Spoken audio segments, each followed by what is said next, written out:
शुद्धज्ञानैकमूर्तये निर्मलाय प्रशान्ताय दक्षिणामूर्तये नमः।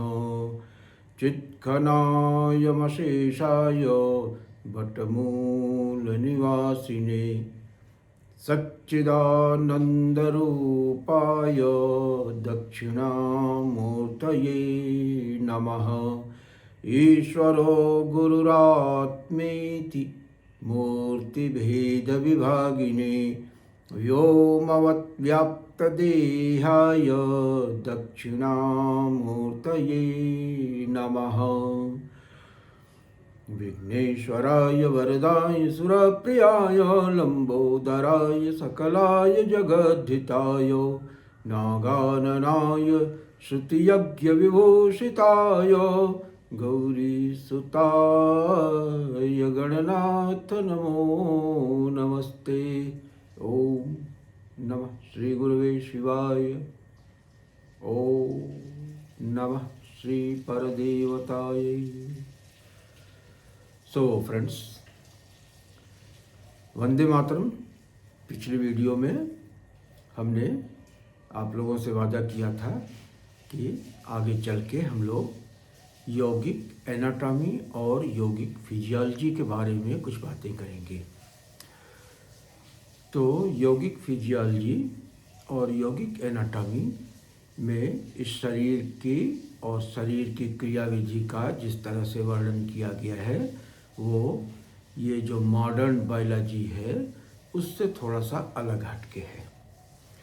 अलग हटके इस सेंस में है कि जहाँ मॉडर्न बायोलॉजी में सारी व्याख्याओं को यंत्रों अथवा नेत्रों के द्वारा इस स्थूल शरीर में घटने वाली घटना तक सीमित रखा गया है, वहीं पर यौगिक फिजियोलॉजी और यौगिक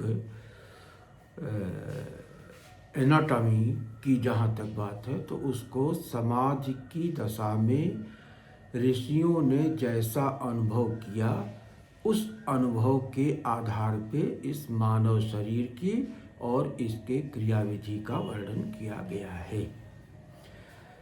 इस संदर्भ में चूंकि यौगिक शब्द का प्रयोग हम लोग कर रहे हैं तो योग को भी समझ लेना आवश्यक है कि ये जो योग मैं कह रहा हूँ ये वास्तव में ऋषि प्रणीत योग है। आजकल का प्रचलित अर्थों में योगा नहीं है।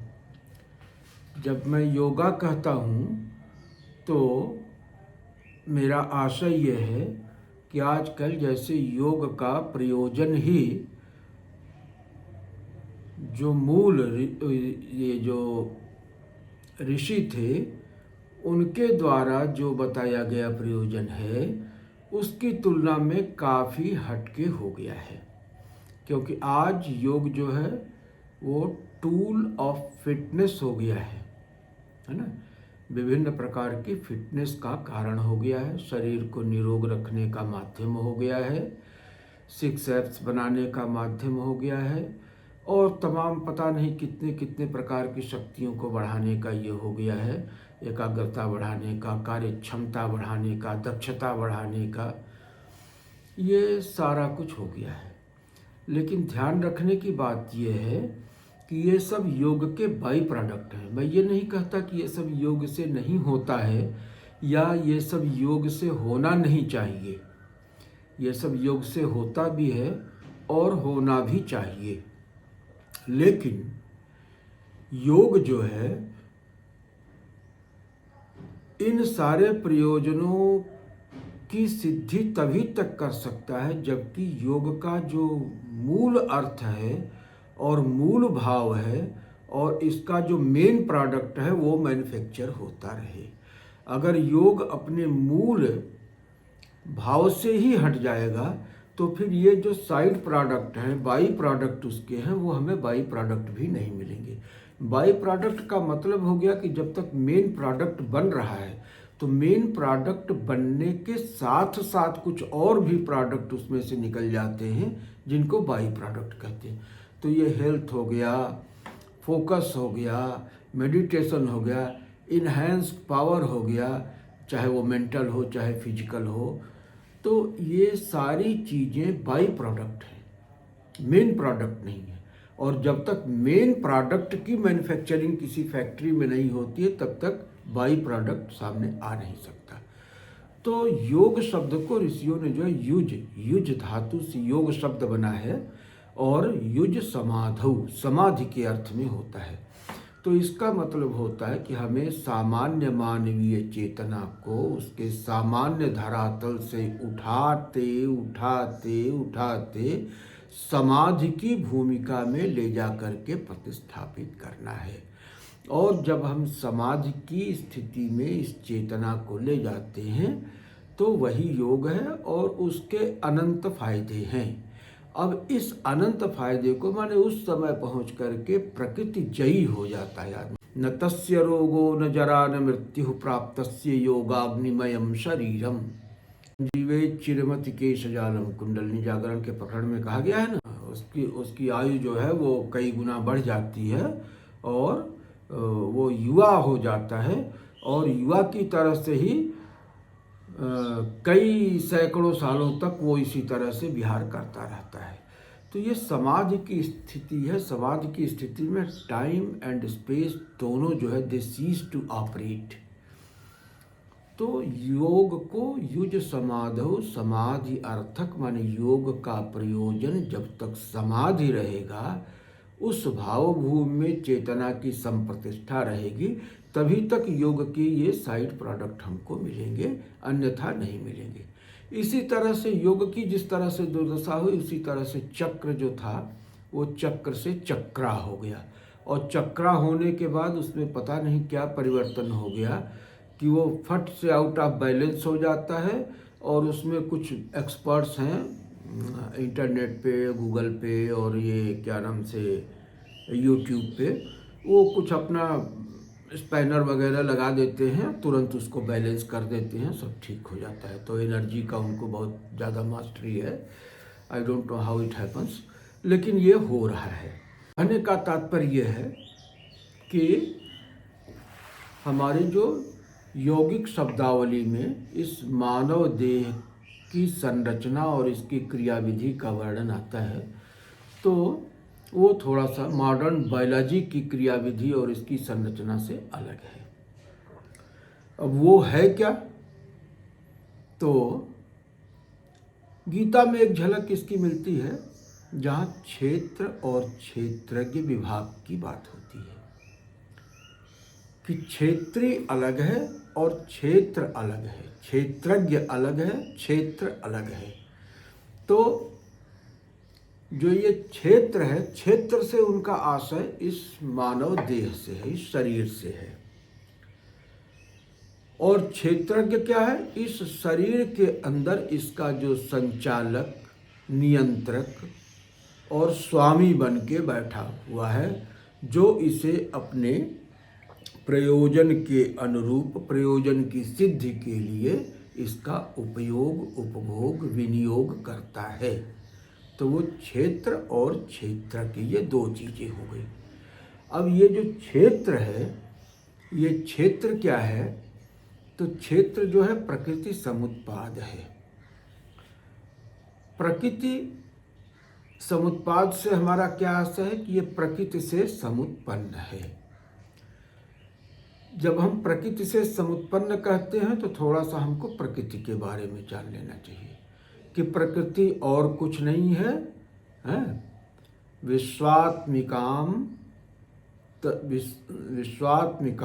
तदुत्तीर्णाम हृदयम परमेशतुः परादिशक्तिरूपेण स्फुरन्तीम संविदम नुमः।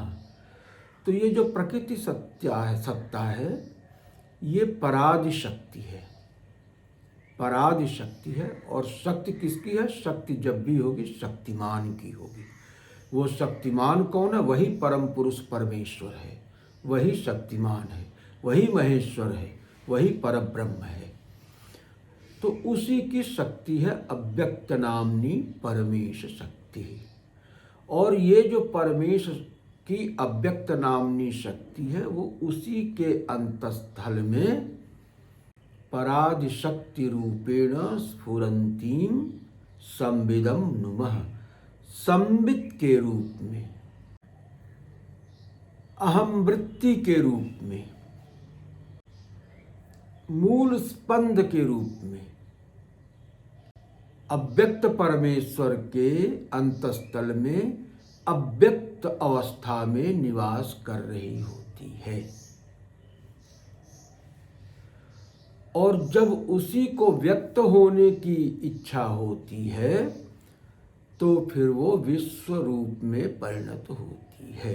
विश्वात्मिकाम, वही जो परमेश्वर की अनादि शक्ति है, अचिंत्य शक्ति है, वो विश्वात्मिका हो जाती है, विश्व के रूप में परिणत हो जाती है। विश्व के रूप में परिणत होने का मतलब कि उस शक्ति के अंतर्गत 3 गुण होते हैं, वो तीनों गुण प्रकट हो जाते हैं और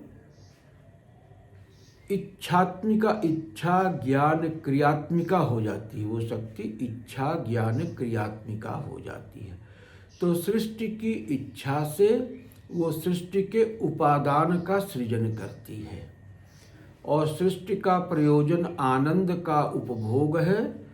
और आनंद को जब विभक्त किया जाएगा तो वो शब्दानंद, स्पर्शानंद, रसानंद, रूपानंद और गंधानंद के रूप में 5 भागों में विभक्त हो सकता है। इसीलिए 5 प्रकार के आनंदों की उपलब्धि के लिए 5 कर्मेंद्रियों की रचना की गई है, 5 ज्ञानेंद्रियों की रचना की गई है। अगर कोई छठा विभाग संभव होता तो उसके रिसेप्शन के लिए, तत्संबंधी एक्शन के लिए छठी कोई ज्ञानेंद्रिय और कर्मेंद्रिय भी होती, लेकिन नहीं है। तो इसका मतलब कि आनंद के ये 5 ही साधन हो सकते हैं और इन 5 प्रकार से आनंदों को आत्मा तक पहुंचने के लिए कंडुइट्स के रूप में 5 कर्मेंद्रियों और 5 ज्ञानेंद्रियों का निर्माण हुआ। तो कहने का मतलब ये हुआ कि ये जो शरीर है, जो ज्ञानेंद्रियां हैं, जो कर्मेंद्रियां हैं, ये सब जो है वो भोग्य और भोगायतन और भोग के साधन। एक तरफ तो भोग रूप संसार बनता है और भोगायतन रूप शरीर बनता है उसी से, जिसमें कि भोक्ता जो आत्मा है, जीवात्मा है, वो रह करके इस संसार का भोग करेगी।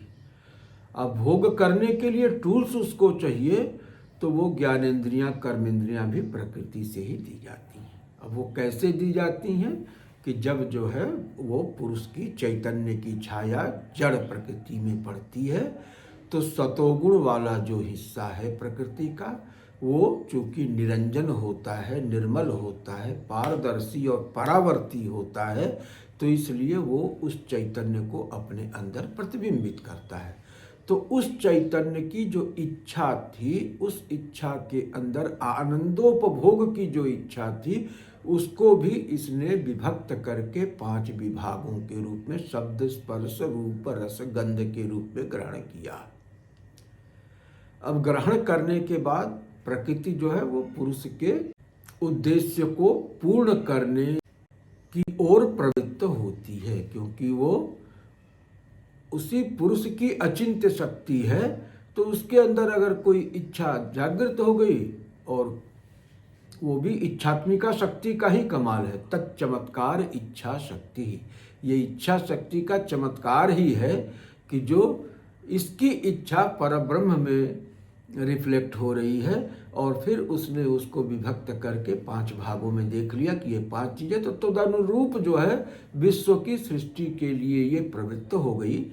और विश्व सृष्टि के क्रम में इसने जो है इन शब्द, स्पर्श, रूप, रस, गंध से संबंधित आनंद की प्राप्ति के लिए इन्हीं तन्मात्राओं का घनीभूत रूप पदार्थों के रूप में पैदा कर दिया, सृष्टि कर दिया। और फिर अपने सतोगुण में प्रतिफलित हो रहे इन पंच तन्मात्राओं के आधार पर उनके उपभोग के लिए सतोगुण के अंश से अंतःकरण और ज्ञानेंद्रियां और रजोगुण के अंश से प्राण और कर्मेंद्रियों का सृजन कर दिया। तमोगुण के अंश से, तमोगुण के अंतर्गत जो ये पंच तन्मात्राओं का प्रतिफलन हो रहा था, उनके पंचीकरण के आधार पर ठोस व्यक्त भौतिक सृष्टि हो गई और उसी के नेक्स्ट लेवल की प्रोसेसिंग के चलते यह स्थूल शरीर उत्पन्न हो गया। तो माने प्रकृति का अंश क्या हुआ? ये पूरा जो विश्व सृष्टि है, अन्न वनस्पति से लेकर के जितने भी पार्थिव पदार्थ हैं, प्लस ये पंच भौतिक शरीर और ज्ञानेंद्रियां, कर्मेंद्रियां, अंतःकरण और प्राण, ये सब का सब प्रकृति समुत्पन्न है। लेकिन प्रकृति में ये सारी हलचल, ये सारी संरचना तभी होगी जब इसमें चैतन्य की छाया पड़ेगी। और जब वो चैतन्य की छाया पड़ेगी तो भगवान आदि शंकर ने कहा न दृग्दृश्य विवेक में, भानम धीस्तु द्विधा स्मृता एका हंकृत रण्या स्यात् अंतःकरण रूपिणी। जब जो है चित छाया वेशिते बुद्धौ, बुद्धि में माने महत तत्व में प्रकृति जब सृष्टियोन्मुख होती है और महत के रूप में सत्व गुण प्रधाना महत तत्व के रूप में परिणत होती है, तो उस महत तत्व में चैतन्य पुरुष की छाया पड़ती है, माने चेतना का आधान हो जाता है ना। और इसके फलस्वरूप एकाहंकृति रण्या स्यात् अंतःकरण रूपिणी, एक भाग जो है अहंकृति के रूप में और दूसरा अंतःकरण में हो जाता है। और फिर यही अंतःकरण जो है वो बाह्यकरण माने ज्ञानेंद्रियों और कर्मेंद्रियों के रूप में हो जाता है। और अहंकृति वाला पोर्शन जो है वो उसमें प्राण हो जाता है। कर्तापन और भोक्तापन अहंकृति के साथ जुड़ जाता है। तो कर्तापन भोक्तापन अहंकृति के साथ हो गया और इंद्रियां और अंतःकरण ये इधर आ गए टूल्स के रूप में। भोग्य सामग्री का शरीर के अंदर बैठा भोक्ता उपभोग कर सके, इसके लिए उन्हें जिस भी प्रकार के टूल्स की आवश्यकता होती है वो टूल्स इस तरह से बन जाते हैं। वीडियो लंबा हो रहा है तो इसको हम यहीं पे रोक देते हैं और फिर अगले पार्ट में भी हम लोग जो है वो यौगिक एनाटॉमी और यौगिक फिजियोलॉजी पे बात करेंगे। इन्हीं शब्दों के साथ ओम पूर्णमदः पूर्णमिदं पूर्णात् पूर्णमुदच्यते पूर्णस्य पूर्णमादाय पूर्णमेवावशिष्यते। ओम शांति शांति शांति।